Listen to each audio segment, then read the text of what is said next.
Good morning, YouTube. This is Miles Paradise in a Pot here today.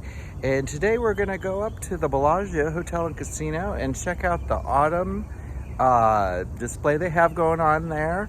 Now, if you don't like to see all my footage on that and you want to just skip ahead to the Pothos footage, I'm going to put the timestamp right here in the video so that you can just go ahead and jump forward to that. Otherwise, sit back, relax, and enjoy the video. Thanks again.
right, guys, let's talk about pothos.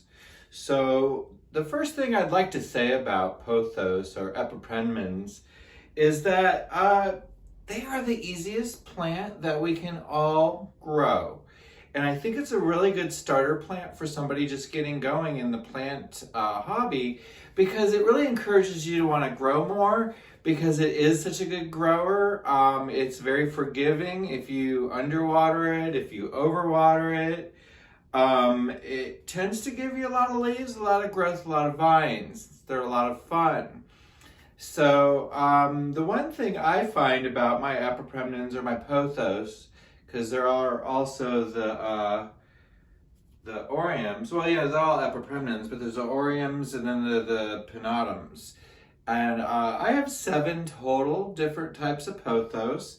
And real quick, I'm gonna just list them off here, and I'm gonna show a video of each one as I talk about it. So the first one I've got on the list there is my Cebu Blue pothos. The Cebu Blue is a cutting that I received off of OfferUp back in December. It was a 6 node cutting that I ended up chopping up even more when I got it to root it to create this lovely plant I have today. I love this plant. I hope the blue shows up. It is the neatest color, I think, in all my plants, and I really enjoy looking at it. It really makes me happy. The next one on the list I have is my Epipremnum pinnatum skeleton key. Now, the skeleton key is one that I saw on another YouTuber's vlog that was really impressive to me when it goes through its heterophyly, the changing of the leaves as they mature. I just love this skeleton key, and actually I'm going to insert a photo here of not my skeleton key yet, but what the goal is. This I received back in June, and it was only 2 leaves, and now it's become this lovely plant we see here today.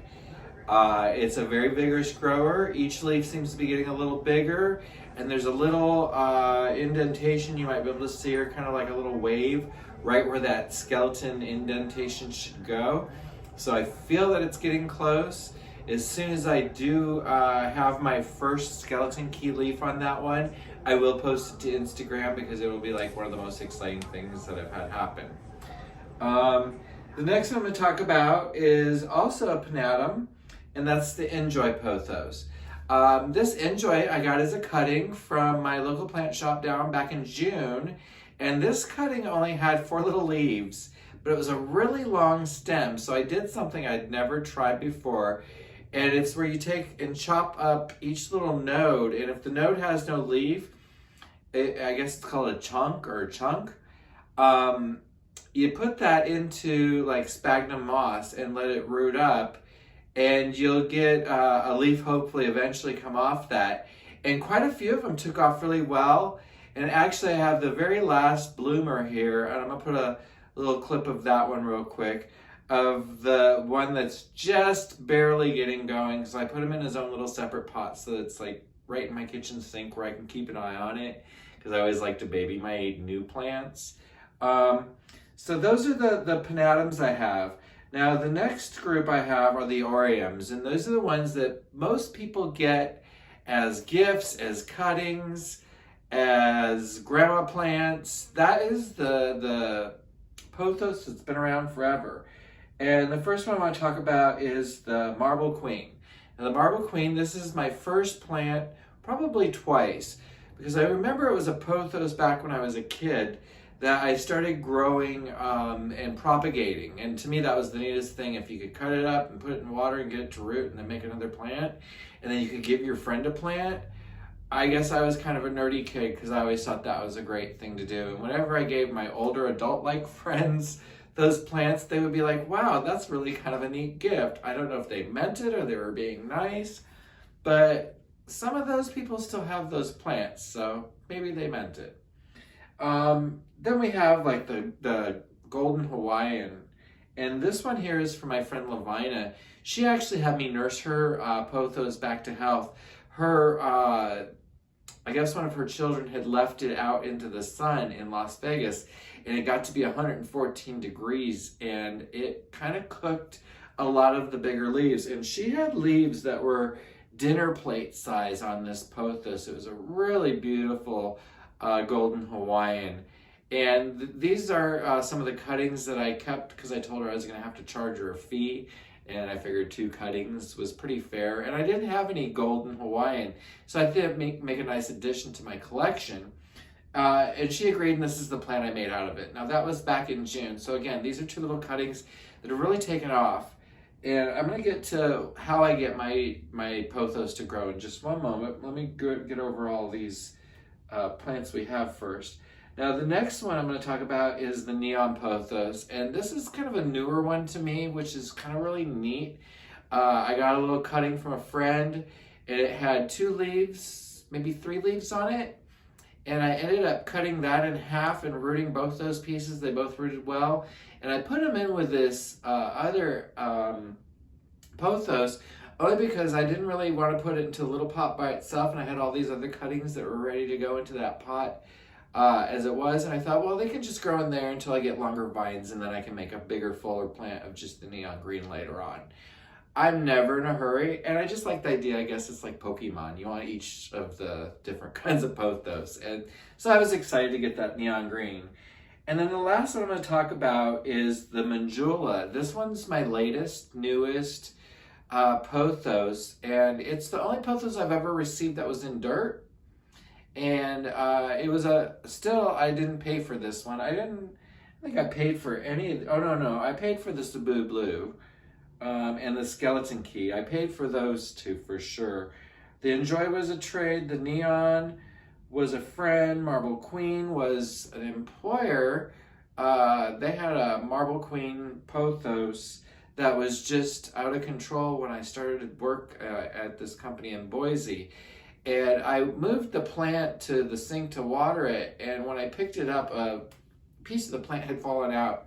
So I asked my boss, because I just got an apartment in Boise, and I had no houseplants at this point. I had already lost my houseplants from a previous life tragedy that we're not going to talk about because it's behind me now, and we're going to the future. Anyhow, that's where all my Marble Queen pothos came from, is that employment. And then, like I had said, the Golden Hawaiian came out my friend Lovina, and then the Manjula was from a plant trade. So yeah, I've only paid for 2 of my pothos, and that was a Cebu Blue, which when I saw and heard about this plant online, I kind of went a little crazy looking for it. I didn't pay a ton of money for it. I paid $12 for those 2 the 3 nodes of cuttings. I paid $12. Anyhow, I love my pothos. They're all great plants. The reason why they're great and why I'm kind of just having this general video today is to talk about how they're all really easy to take care of. They all pretty much like the same kind of environment. They like a bright room, bright light, not direct sunlight, maybe a little touch in the morning or a little touch in the evening, like if you have an Easter fate, like the east sun, like in the first sunrise or like the sunset. If a little splash of sun hits those, they're okay. They don't mind like 30 minutes to 45 minutes of sun as it's setting because it's kind of low angle in the sky, so it's not as intense as when the sun's high in the sky like your southern facing windows would get. So they definitely wouldn't like that. But I find the brighter the room they're kept in, the more light they get, the faster they grow. If you want vines and growth and fullness, light. They love light. For watering, I let these guys all dry out pretty well before I water them. I actually let them signal to me they need water. I let them droop. I let the leaves curl in a little bit. I like to know that they've dried out because I just conserve water. Anyhow, it also makes what I feel a healthier plant. I think maybe it's kind of a good thing to stress them out a little bit. So that's how I water them, and that's the kind of lighting conditions. Now, as far as soil mix and that goes, what I'll do is make a nice peaty mix So I'll get like a houseplant potting mix and put in probably 50%. And then I'll put in maybe a third orchid chunky mix. And then I'll of course add in probably to this, probably just like a little half cup of perlite.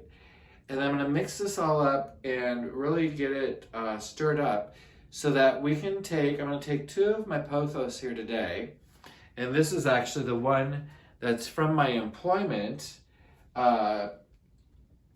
It's been chopped many a times. I've made many propagations of this guy and given out pieces left and right.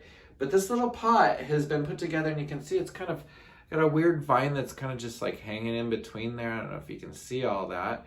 But I just feel that the soil, whatever's in here, is probably due to be changed. This has been in this little pot for probably about 6 years. Which is another great thing about these, is these guys don't really need to be potted up. They just need to be groomed. They get a little unruly. They need to be trimmed. You can propagate them. And you can see here how this one's getting a lot of light because the growth in between the nodes, the inner node here, is very small. And that indicates really good light. And what I'm really trying to do is on this marble queen, is I'm trying to get more of this white marbling to come out, because you see it's kind of more of just a green with just a very tiny bit of marbling. So I'm hoping to get that to come out. Now this other piece of what I believe to be a marble queen is from a friend of mine, Christina. Again, she rated her grandma's plants and said this is just kind of a plant they have in the family. I love a good story of a plant. Again, didn't pay for it, free cutting. This plant really should be free for everybody. You can see where I've cut it there before, and then a new vine started off, and I did it there too. So this has also been used to make other plants that I have. And today I'm going to take these two and put them together into one pot. And I think I'm going to take maybe a few cuttings off this longer vine because it's a little unruly, and let them root up, and then we're going to add them to the pot later on down the road. But today we're just gonna go ahead and put these two together. So I'm gonna go ahead and put this down. I'm gonna change the angle of the camera for you so you can see exactly what I'm doing as I pot these two together. So we'll be right back. All right, guys, we have already pulled out this first one. Kind of by accident. I was trying to separate the pot from this other pot, but it wouldn't, so I took the whole plant out instead. So we've got the first one out. What I'm going to do, as you can see, it's got a nice little root system going here. Let's get over here. I think you're going to see better. It's got a really nice root system. So we're not going to disturb this too much.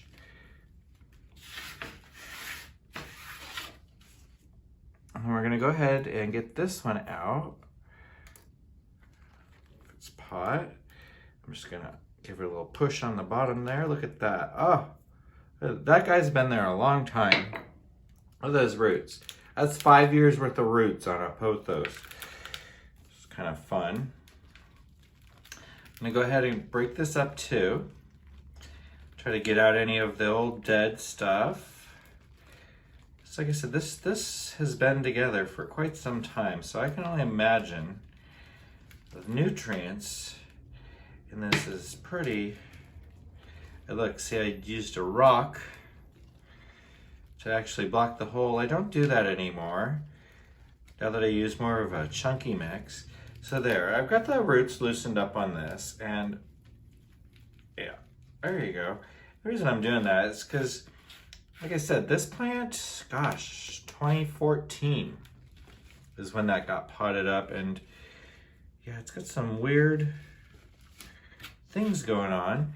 This one's not been potted up so long, so the roots aren't as intense. So go ahead and take this.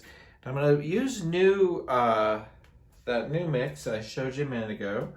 So let me come over here. I'm just gonna fill this up real quick. Maybe not too much. All right. I'm going to take this guy. I'm going to put him towards one side. I'm going to take this one, put him there right next to him. I'm going to leave all this length for now. I'm not going to do any cutting and propagating because it's really not the season to be doing that. So I'm going to go ahead and just top that off.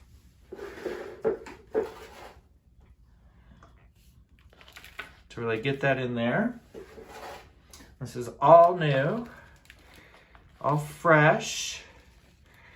Actually, I'm going to tuck that around like that. To see if it won't.